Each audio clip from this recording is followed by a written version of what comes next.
So I think the key to success is how much can you learn and implement within a short period of time.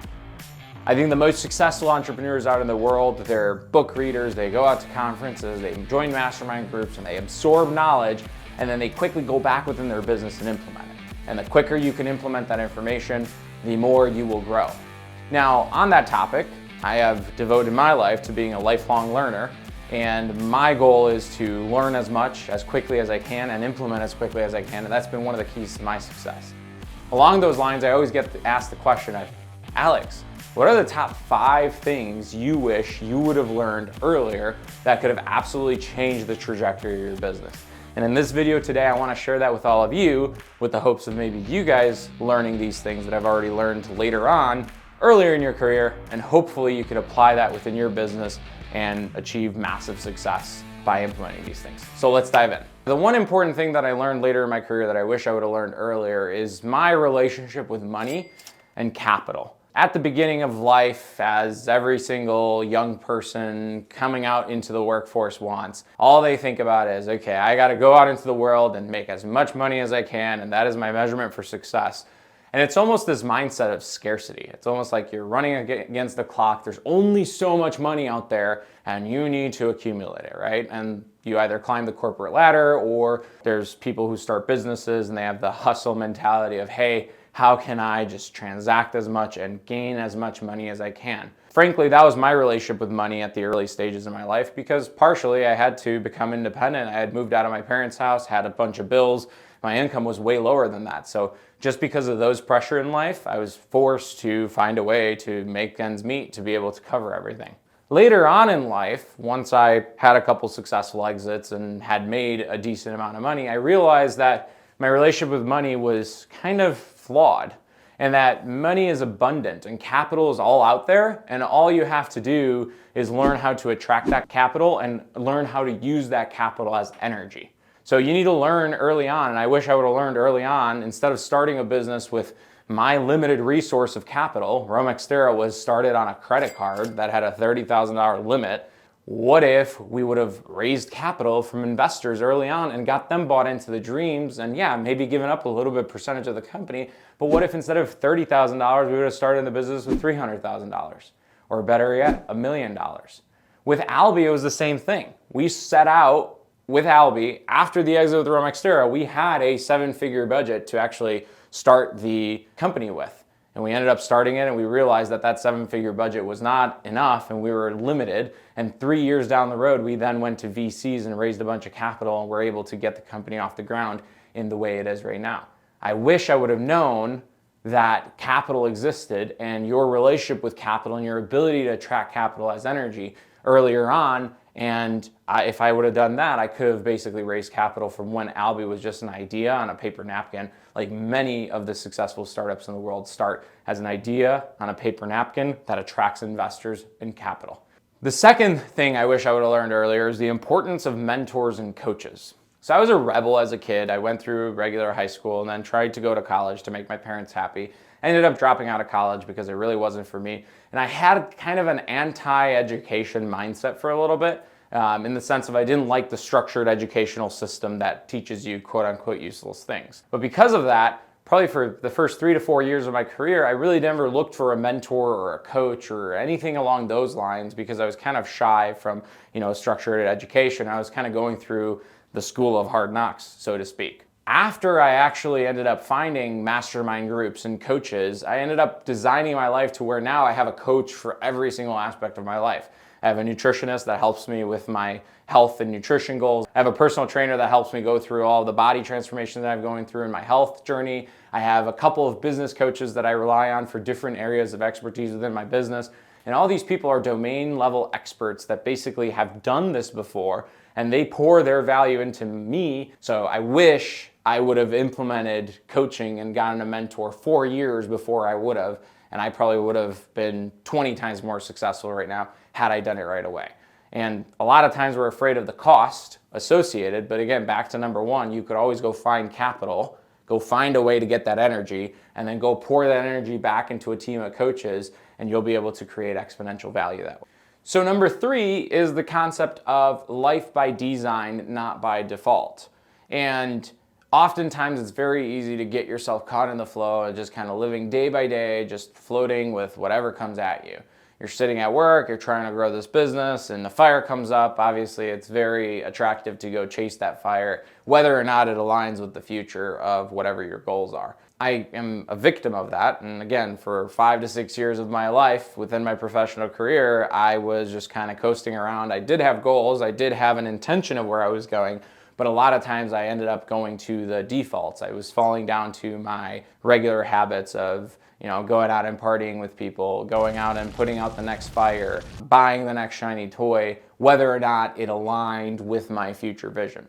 And then I learned the concept of life by design and the concept of designing your life and having great clarity on where you want to go in the future. And then every single action that you do within your life, you ask yourself, does this align with that future vision of where I want to go? So if I want to run an Ironman like I do by the end of 2025, then do I really want to eat those French fries or go out and drink with my buddies on the weekend? Or would I rather work out and eat healthy and make sure I fit my macros?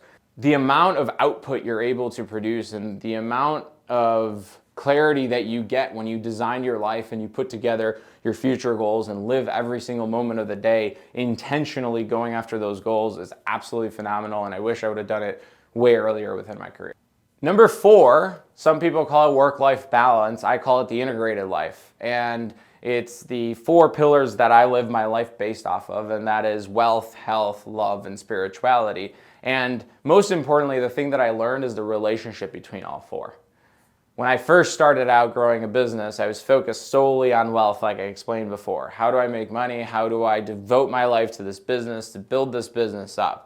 And literally that was 16 to 18 hour days, no social life, no family, no time for a girlfriend, none of the above.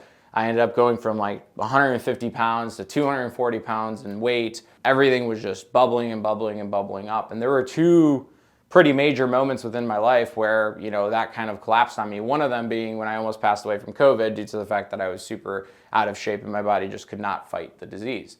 And after that, I kind of tried to distill everything down, the 4 pillars of life that I felt were important. I got to the wealth, health, spirituality, and love.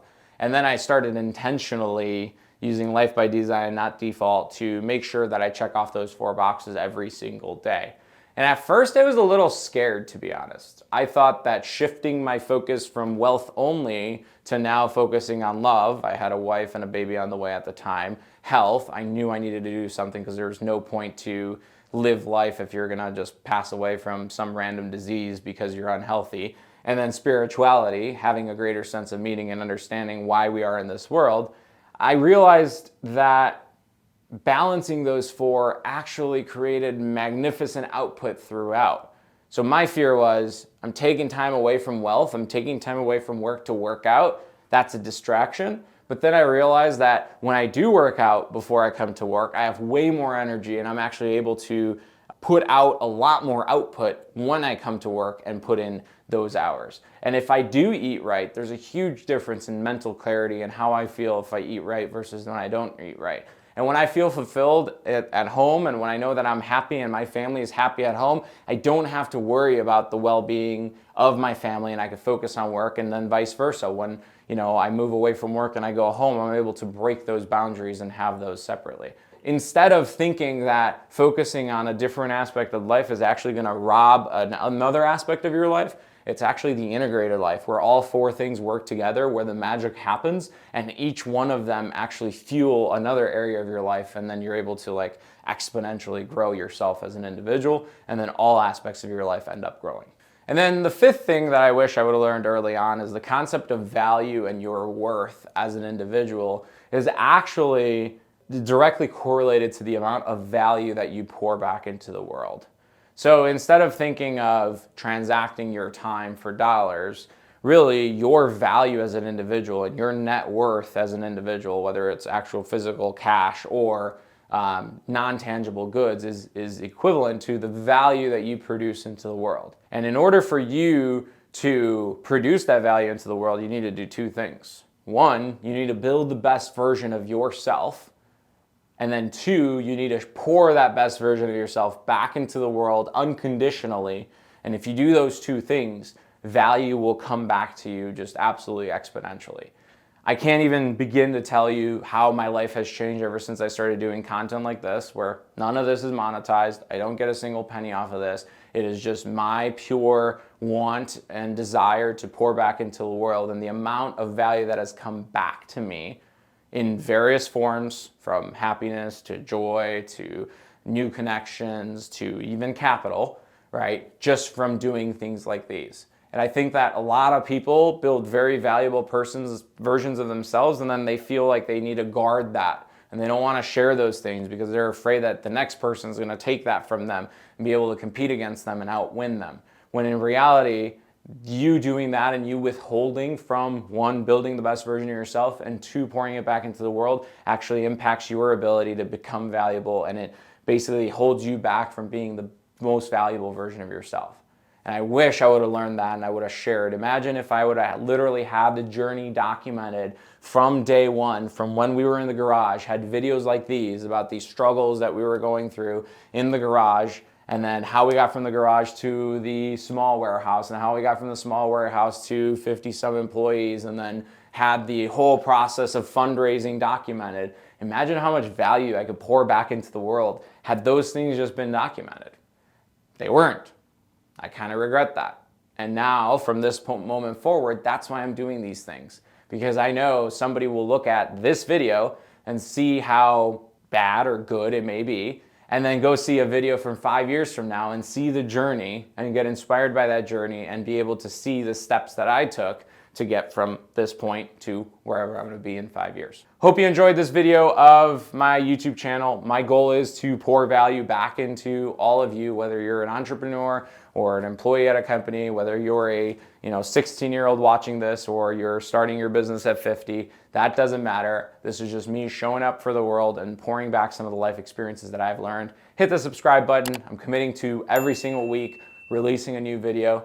Talk to you guys soon.